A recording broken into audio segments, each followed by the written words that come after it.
Welcome to Payment Matters. I'm your host, Jeff Lin.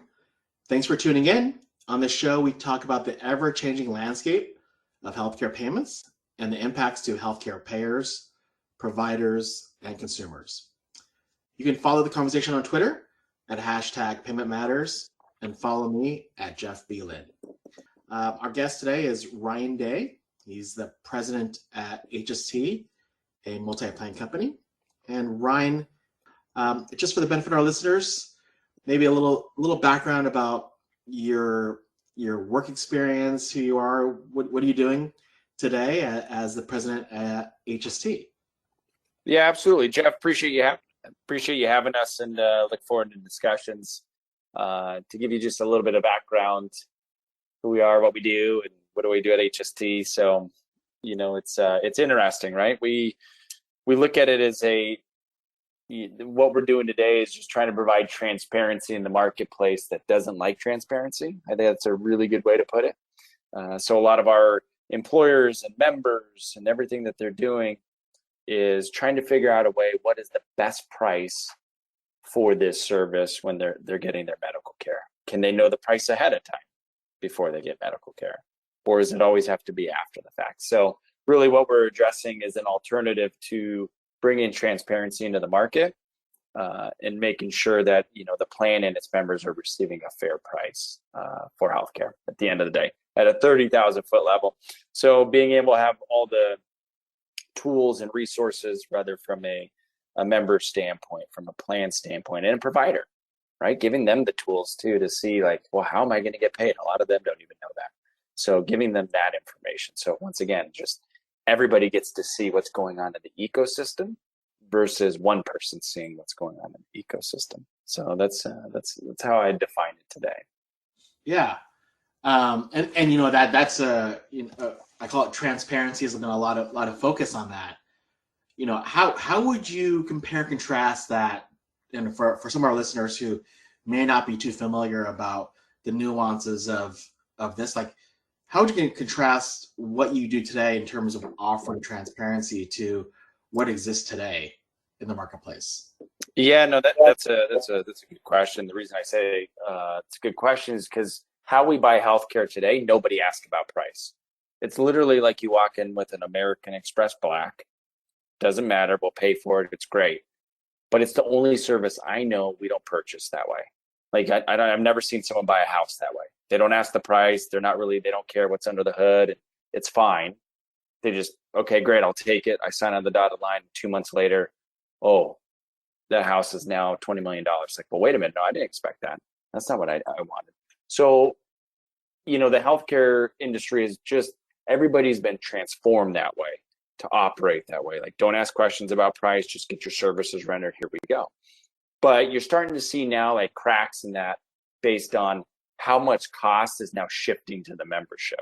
A lot of people talk about high deductible health plans. Well, that's great, but who's picking up all those dollars? Guess who's that backs it's on? It's on the membership. So that's tough for the members. Now, maybe that disincentivizes them to get care because now these have these high deductible plans. Whereas if we're incentivizing them to get care, maybe it helps, keep the healthcare costs down. So I think those are just some of the examples I'd kind of point to when you look at how healthcare is bought today. You're not supposed to question a doctor at the end of the day. And the problem is you can see the stats that lay out there, whether it's, back surgeries, the success rate of back surgery is less than 35%. So why do we do so many spinal fusions and back surgeries? So is there other ways to be able to look at, maybe maintain your health that are, less invasive to start? Could you do physical therapy? Could you do other alternatives before you then have to go to surgery? How do you know surgery is the best option? Did you get a second opinion, or did you just trust the doctor in their first word? Because I mean, there's real world stories where, I had this to a friend recently, has cancer of the throat, goes to one hospital, one doctor, I won't name him, and very reputable. They're like, hey, we're going to cut out your jaw, we're going to cut out half your tongue, and your hair's going to fall out, your teeth, and all this stuff. And it's like, whoa, this is life changing. Gets a second opinion. The first doctor was not excited that he was getting a second opinion at all. Not even like, felt very disrespected that he was even going to consider getting a second opinion. Gets a second opinion for a hospital that this is what they do. They specialize in it. They do hundreds of these. And they're like, oh, we're not going to do any of that. You won't lose your hair. You're going to keep your teeth, everything. You're good to go. Here's what we're going to do. And here's the plan of action. Completely different. But had that person not asked those questions, well, then life could have been very different at that point. Question here for you is, and I kind of want to double down on what you said about the patients / members that are getting the care from those providers at the hospital. And I think there's been initiatives out there tied to CMS mandating hospital transparency, and even bringing it down to how does actually provider actually integrate that into the systems. So I call it the last mile integration, or the last mile solution that's presented to the patient / member. How, I've heard a lot of challenges, heard a lot of vendors and people have talked about this. How do you approach that last mile journey of getting healthcare, and how do you address that?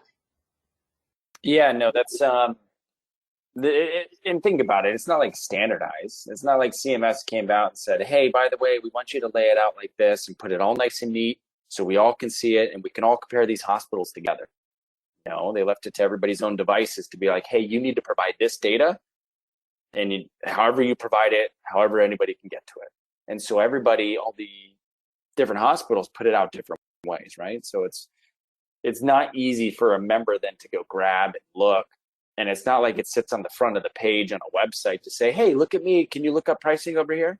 It's usually buried like 30 pages down and like under fine print, click here, and then I'll take you somewhere.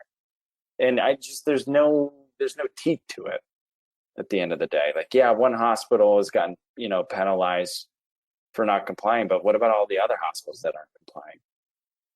But, all the employers have to comply with, the No Surprises Act and all that fun stuff. So it's just two different realms of how that is. And when you look at it from a member's perspective, it's always just left to the member. Literally, everything gets pushed to them. Yeah, and this notion of the member is in control of healthcare. One of the constituents as part of this is the employers, right? And we hear in many ways overall the macro industry, the employers are actually trying to manage their own costs. Premiums are going up for these members, and how do you manage those healthcare costs? How do you approach that situation, and how costs are managed both on the employer side as well as the member, and what's happening there? Yeah, that's a good question. And I think it's the whole like antithesis of like the foundation of HST. Like, we're a disruptor in the marketplace. We don't buy healthcare the same way you buy healthcare today. And to your point, like, you have employers looking to they've got a business to run. They've got people to take care of. They've got customers too. And with healthcare eating up so much of, their expense, like, what can I do differently? They've done the traditional routes in the market today, but how do I buy healthcare differently? And that's where we kind of come into play. We're saying, okay, if we were to maybe just have physicians in a potential network, and then no network for facilities, and we're going to reimburse per our Medicare Plus, and here's why we're doing it, because here are the dollars at stake as far as savings. What does that look like to you? What's the appetite? What's your risk? How do you want this to work? And I mean, there's plenty of employers we could reference where it's been an absolute success, but they have the right mindset going into it. They're not forced going into this, like, oh, I have to do this. It's like, no, we know where healthcare is going. We've seen it in the past, and what's happened, it just goes in one direction and it's up. So why are employers that are on a reference pricing model like ours, why are they able to shift a lot of the savings back to the membership? Because they're not spending as many dollars on the medical side. So you could just see where, maybe they're lowering deductibles or reducing co-pays and things like that. That's normally, or contributions. I think that's The hardest hitting one is contributions because it's affecting the members and what they're pulling out of their pocket through their paychecks. Like that's a really big one. But even still, when they do go to those providers, if I have one provider where under a traditional plan, I'm paying $1,000, but then under a reference pricing plan, I'm paying $250. My dollars as a member are going farther as well, and I'm saving money because someone's looking out for me too. So it's a whole waterfall impact to both the plan and its membership. And that's interesting here as part of this is, I think part of the equation, as you've alluded to, is the cost side. And I think it's been in the industry for a long time, which is cost and quality, right? Mm-hmm.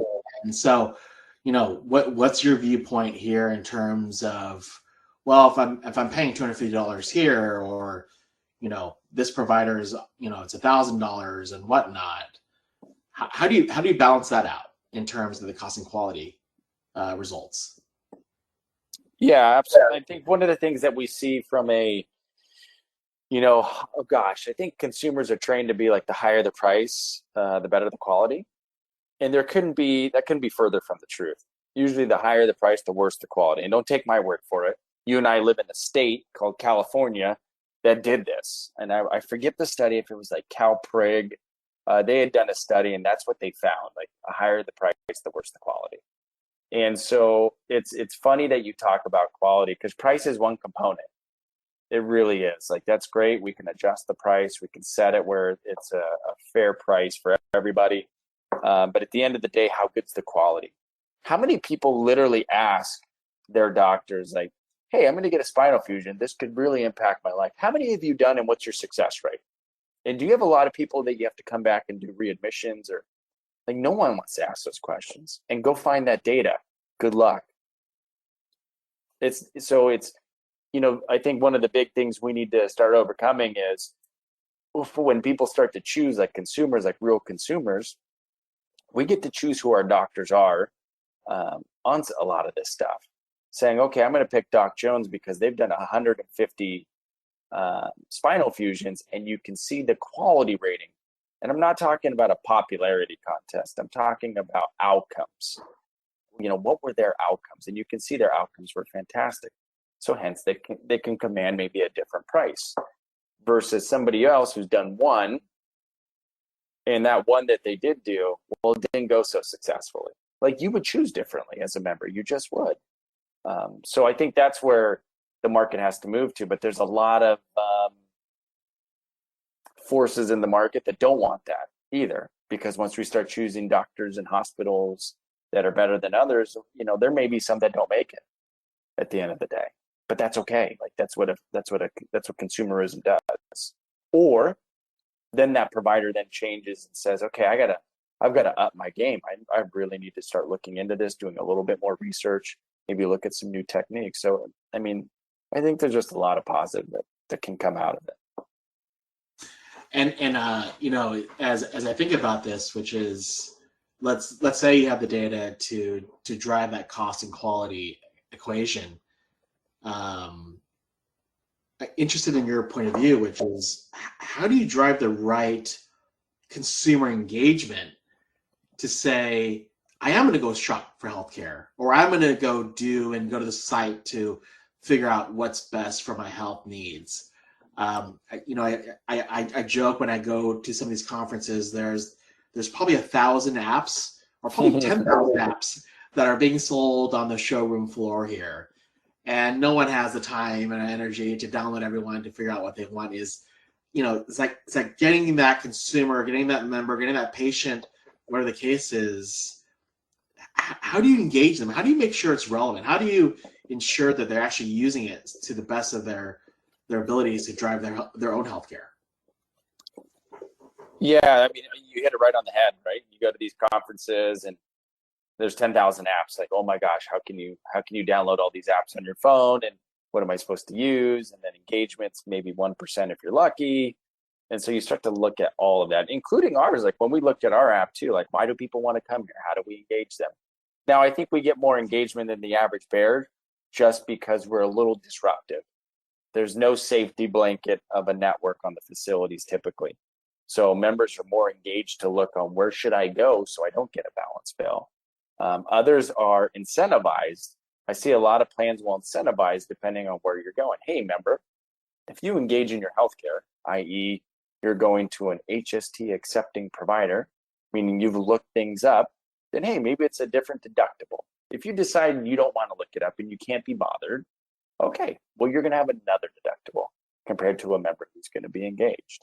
And it's always that constant push-pull of how do you engage the members? How do you keep them coming back? It's like, I look at like the Uber app.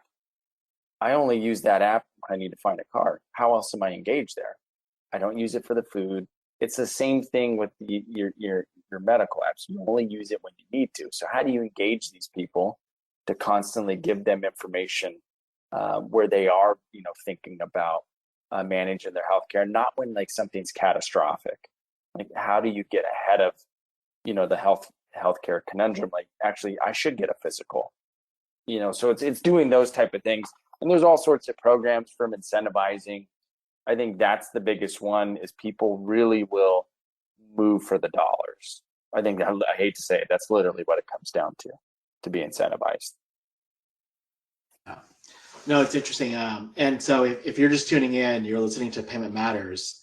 I'm joined by Ryan Day, president of HST, a MultiPlan company. And we're really discussing how about transparency and engaging with these consumers here. So one of the things I wanted to ask you is, as I'm talking about, as I'm listening to you, which is, how do you drive, like a lot of this is actually behavior change, even with providers. So when you look at your company and the work you're doing across the healthcare spectrum and being a disruptor, how do you engage with those providers? How do you drive change if there are cost and quality? If they want to lean in and actually figure out what works best for the employers or the members or the consumers, how do you engage with those providers in a constructive manner that benefits them, but also benefits the entire industry? Yeah, with providers, you have to engage them. I think that's a great point. You said it, leaning in.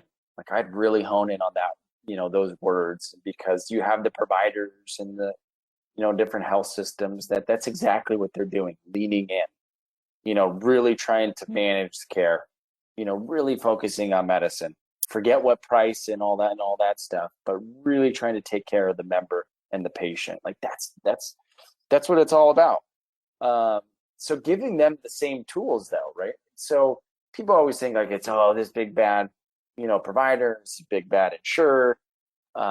It really isn't that. It's, on the provider side, like we have a lot of hospital clients, like they use HST for their own employees and they want to make sure their employees are receiving a fair price. But at the same time, they want to make sure that their competitors, like they're getting something, but not something that's too inflated, right? If I use that word. And so when we start looking to engage them, we got to give them the tools too. Yeah, and one thing I want to touch upon is as I think through this is that you're balancing a lot of constituents. You have the member, you have the provider, the employers. It's quite a bit of a balancing act. That's what I think through this here. Yeah, what's so true. Yeah. It's so true. Yeah, right. How do you balance all the various players there, and from your perspective, where do you spend the most time and focus from your perspective to drive that disruption? It really comes down to education. We spend a ton of time on education, communication, since we are disruptive, a disruptive model. Let's put it that way. We want to make sure that when we are communicating, it does get the message across, and it's not like a one and done and set it and forget it. Like you've got to constantly communicate. This is different, but then also communicating with the provider market. So not only the membership and the employers, so they understand what's happening, but then the providers, communicating with them of like, hey, what is this? How does it work? How was I paid? Making sure all the components are being done correctly and that everybody has the same expectations. because at the end of the day, we all want the same thing. We want the member to get treated. We want them to get the right care. But I think we're now adding at the right price, the right outcomes. Those are the two pieces that we're addressing now, is looking at those pieces. Got it. Yeah, and you know, that makes sense here as you look at the outcomes and such here. One of the things I want to go back to, which is you're talking about employers taking more ownership and control of their healthcare expenses and working directly, or kind of trying to influence and working with those providers directly. How does that all work out? Like, where do you see that headed from your eyes in terms of employers, managing that expenses, being, ensuring their own employees? How do you help in that scenario? Yeah, no, absolutely. So from our perspective, we see that being very popular, because you can see care. Most people are going to buy care in their local market. Now, is that the right or wrong answer? Depends. If it's more routine, sure, probably the right answer to stay local. But is that the best answer if you have something that's a little bit more complicated, where the best person may, be sitting out of state, another hospital that does this day in, day out? Maybe. And so when you start to look at, what we call direct to employer, you're seeing a lot of that now. Like, I'm going to make a deal with this hospital and make sure my members are incentivized to go here because I know they're going to get the right care at the right price. But there's a lot of partnerships those hospitals have and people they know as well that they can refer, the membership to, should it be something out of their wheelhouse. And so you're starting to see a lot of that, more relationship building between the employer and the health systems and providers, because it's, I hate to say it, but you're disintermediating the payer. And, you're having the employers start talking to the health systems, and then the health systems are like, hey, what about if we put some of our doctors, you can get all your physicals here, we'll have a doctor here, we'll have a seminar. They're more creative thinking that way. How are you including them so that they're looking out? You have people doing clinics for the large employers, right? A lot of them will do clinics staffed by doctors up there. So it's real access. They don't have to wait. And once again, they're trying to make sure that they can capture anything ahead of time so it's not catastrophic, plus start to incentivize. So just interesting to see how the market evolves. Yeah. So I as we head to the end of this podcast, I'm gonna, I always ask my guests this one question, which is, if you had a magic pill for this industry, you could do anything, and there's nothing holding you back, and snap of fingers, this would change overnight. What would that be? What's that magic pill that the healthcare industry needs? I think the magic pill that healthcare needs is transparency and quality, and people being paid on that. Separating people out, how good are they at what they do? That makes a huge difference. But then, what's the back end consequences? If you were to eliminate all balance billing because members don't know the price ahead of time, all of a sudden the game changes, because now you're buying on price and quality, and people got to compete for the business. It's no longer, oh, I can charge whatever I want because I've got a monopoly, there's no other game in town, or nobody knows the price, so here we go. Not the case. Like, if you start to have to compete for business, well, you're going to have to start getting creative. And we see it all the time in any other industry that operates this way. Whether it's Microsoft or Apple, whoever it may be, it's not like they can charge you $100,000 for a laptop. I can go buy a Dell and it's going to be cheaper. I can buy $500. So once again, it helps keep the market in check. It's like those checks and balances, but it's done in a competitive landscape. So that's what I would look at it, is if you had price and quality and people were buying healthcare that way, and people were incentivized that way, providers were paid for their better outcomes, you'd have a really cool system that could really address healthcare. And it's not like we don't spend a lot on healthcare. I think we probably spend the most. So it'd be great if we could drop that down and spend it in other areas. Awesome. And I want to say that these are the payment matters that we're tackling today. Thank you to my guest, Ryan Day, for joining me today. And Ryan, where can our listeners go to learn more about you and your company? Oh, I appreciate you having us. And one of the things members can go to, or if they're interested, is our website, hstechnology.com. That's a great way to find out and get information. And then if they need more, then we've got to contact us as well. They can get in touch with us. Awesome. And it sounds like a great work. And Ryan, it was great having you on today. Appreciate you having us. Yeah. And thank you to all of you for listening in.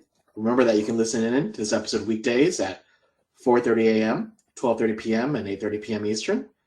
You can also listen to this on Apple Podcasts and Google Play Music, or just say, Alexa, play Healthcare Now Radio. If you have a comment about the show, follow #Payment Matters or connect with me on Twitter at Jeff Lin. You can learn more about the show at healthcarenowradio.com or at instagram.com. Until next time, I'm Jeff Lin.